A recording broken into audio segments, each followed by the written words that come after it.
Well, good evening there, boot campers. This is Dave from Michigan saying hello and hoping that you're remaining proactive and staying at it and learning a lot. I know that Bob and Shirley are doing a good job and your trainers there. By the way, I'd like to say good job to Kim and Lisa and Sirius for the job that they did when Bob had his mishap and you were able to stand up and stand in the gap, hold down the fort. And that's much appreciated. And that's really what it's all about, is being able to encourage one another, to help each other out in our endeavor to remain healthy in a generation that's kind of been flipped upside down. And when I say flipped upside down, well, I can kick off into this meat segment on good and bad meat, because that's really what's happened, flipped upside down. You know, 100 years ago or so, most of America still had rural farms. We were dependent upon our meat supply by the rural farmer, the independent farmer. The cows got to graze in the sun and eat and lands, and the chickens got to peck and run around and be real chickens.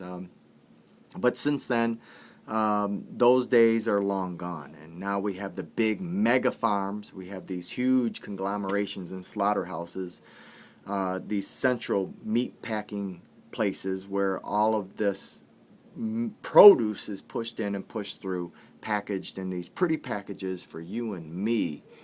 And in the meantime, for the sake of profit, which we've talked about, remember the love of money is the root of all evil. Money is not evil, but the love of it is.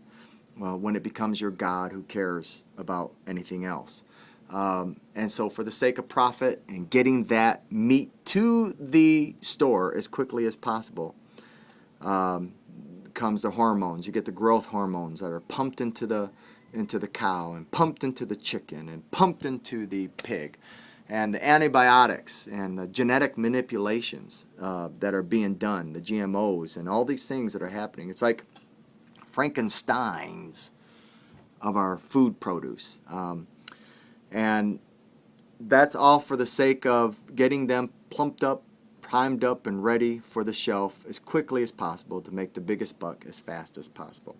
So that's what we're dealing with, the same thing, good meat, bad meat. And along with it, obviously, as we've talked, you have different government structures that are in bed with the big business, the corporate structures, the pharmaceuticals. And when you really delve into and see all these connections between the medical, the pharmaceutical, and our food supply, and then us plopped right in the middle, then you understand why I say it's unprofitable for you to be healthy. They don't want you to know this. They don't want you to understand this. They want you to be dumbed down and, you know, just submit yourself to it and take it. And ignorance in this situation, I don't know if I've said it, but I'm going to say it again. Ignorance is not bliss. If you have health issues, that's telling you right there. Ignorance is not bliss. It's not a blissful thing to be out of the loop and not understand what's going down and why it's going down. So a lot of our big issues are with meat. Paul Bragg talked a lot about meat, and Paul Bragg wasn't a vegan. He was a nutritionist. He died at 97 years old. Great testimony. Surfing, of all things. He had the body of an 18-year-old when they did the autopsy. He had a surfboard accident, something like that. But his daughter still runs it. But you reading some of his books, he wasn't against meat. He would eat meat a couple of times a week. But the problem is finding the good meat, and that's what we want to talk about. And good meat can be found. Really, the main thing that'll give you good meat nowadays is it's got to have the organic label on it. Because they can play with the words, and they can play if it says all natural or this is cage free on the eggs. That means that the chickens maybe got out for 5 minutes, or they opened the door for 5 minutes and they got fresh air. They can play with that word all they want. So what you're looking for is you're looking for something that says organic. And as much as you get into these government situations of trusting, distrusting. A few years back there was a big argument, controversy over the organic label because everybody started using it because it was such a good thing. When you heard organic, oh my God, that's organic, can you buy it? So everybody started using it, and there wasn't any protocol. So the USDA did put a certain stipulation and protocol down on what is organic, and the only way you can use the label is to follow that protocol. And so when you see organic eggs, it says organic eggs. That means that the chicken really did get to have a life of a chicken. It walked around. It wasn't fed all the junk. It got to be a real chicken, right? And so you have to understand that organic is the key. Of course, unless you're a hunter. Some people don't like hunting, but obviously getting some venison, that is a good place to get good meat. You know that deer has run and eaten what it was supposed to eat, and it's not pumped full of stuff. That's a good meat. There are local institutions, and on the internet there are people that deal with good meat, and you can order good meat via the internet. Obviously, it's a little more pricey. Isn't it sad? I get very frustrated at times because it's frustrating that nowadays you almost have to be a rocket scientist over your own food supply, that we have to be so conscientious about what we are being fed and what we're being served. So when you're dealing with good meat and bad meat, you have to remember organic is the key. Local, if you can find a butcher, if you can find a local farm. There are different people that will actually kill a cow for you, and you can know what that cow had eaten and what kind of life it was raised on. You know, what it was fed throughout its life. Some people that I know, that I'm friends with, what they'll do is they'll go in half or something on a cow, because obviously to take a whole cow out and eat it for a year, that's a lot of meat. But they'll go in half on a cow or lamb, different things like that. So there are ways that you can deal with the system.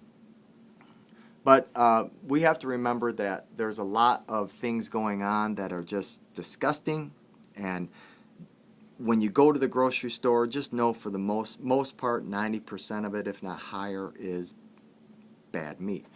It's got that pink slime in it. And the pink slime controversy, if anybody heard about it, it's what the trimmings used to be. Years ago, the butcher would send the trimmings out, and the trimmings would be taken, and they would take that trimming and turn it into dog food or cat food for the animals. Nowadays, they take that trimming, they get it all off the bone. It's full of E. coli and all kinds of viruses and stuff, and then they send it out to a company that separates it from the bone, and then they clean it, you know, they wash it all with ammonia to kill the sicknesses and viruses on it, and they do whatever they have, add some water to it, and then they can add it to our meat supply now. I mean, that's how bad it's gotten.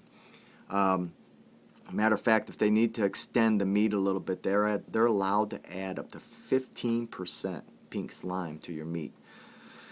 So when you walk into the grocery store and you see that pretty package that's been packaged by a packaging major from college, that they learned how to psychologically attach your mind and emotionally attach when you grab that beautiful farm looking, there's a lot going on here.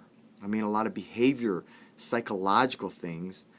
People have been trained how to package that product to get you to feel like when you're buying that cow was a real cow. But the pictures that come across on some of these documentaries lately and some of the information, thank God for the internet, or else who knows what kind of shape we would be in. No wonder they want to control that. But a good documentary to watch is Food Inc. Very good documentary dealing with the slaughterhouses and confronting the different big businesses that are under so much pressure to produce this meat. Matter of fact, they talk about, in this documentary, talk about that many states are passing laws and federal government's passing laws that makes it illegal to take a picture of a slaughterhouse or anything that's going on there. Well, why would it be illegal to take a picture if you've got nothing to hide? This shouldn't be illegal. We should be able to know. We have the right to know what these people are feeding us, you would think. And so there's some really good documentaries out there dealing with the meat supply. There's a really good clip on YouTube. You need to get a chance, and it's about, just type in old hamburgers or something like that, and amazing. You got people that have collected McDonald's cheeseburgers and hamburgers over the years, and flies won't even land on them. As a matter of fact, after a year, they still look the same way that when they bought them the year before. Some of them have like 6, 7, 8 years old, and that burger and that meat still looks the same. I mean, it doesn't even look like it's changed at all. It hasn't molded. So, I mean, usually bacteria is able to grow on something that's dying. Like it's changing and decomposing. It doesn't even decompose. So, I mean, there's a lot of information out there, and you've got to remain proactive. So, just to kind of sum everything up here, remember, most of the stuff that when you go to the grocery food store is going to be bad meat. It's going to be through these great big mega agribusinesses, slaughterhouses that are tumored meats, pus-filled meats, cows, chickens that really never even got to live. They're compressed and oppressed in these confined quarters, plumped up, hormoned up, pumped up full of all kinds of stuff to get them plump and juicy and quick into the slaughterhouse for profit. There are some grocery stores. Trader Joe's produces some good products. Whole Foods, which is somewhat pricey, at least up here, there's Whole Foods. They have obviously some good meats and stuff. Your local farmer, you want to try to find a local farmer. You can get online and find some vendors that will actually ship you their meats. It all depends on your economics and what you can and cannot do. Always look for the organic label when you are wanting a good meat. Don't forget about the fish. If it says farm raised, it's the same thing. So you want to get wild caught fish.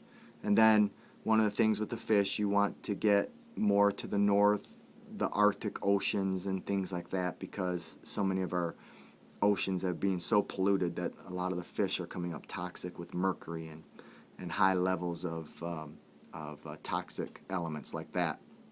So you definitely want to look into that. The organic label, if I haven't said it yet, make sure it's organic. I think that really sums up the good meat, bad meat. Got to stay proactive. You got to stay proactive. Sorry to have to tell you that. Got to help one another. And I think that's it. I mean, just get online. Go to YouTube. Really good, a lot of really good clips on YouTube by PETA. I'm not affiliated with PETA, but at the same time, they've done some of their own little secret work, brought in secret cameras to these slaughterhouses. Go to YouTube, type in "Meet Your Meat." It's disgusting, and it's hard to watch. But at the same time, you need to watch it, because you need to see what you're putting in front of you and to your children. And then when you look around the country and you see all this sickness and you see everything that's going on, it just grieves my heart. I get grieved. And what grieves me even more than anything is many people won't even listen to you. That grieves you the most. But anyway, I'm not going to get into that. Because we can have a vibrant life. I guess that's what grieves you. We can have so much more.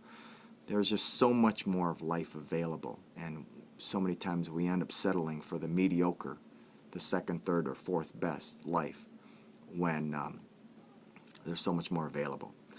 But anyway, hope you're all doing well. And Bob tells me you're all doing well. Sticking with it. I hope this helps. If you have any questions or anything that I can help with an answer, I'd like to get down there. I can't promise you I can get down there to see y'all with my schedule being as hectic and crazy as it is. But I'd love to get down for one night and be with y'all. We'll see what we can work out. But you all take care, and I hope that this information has helped you some. And till next week, have a good one.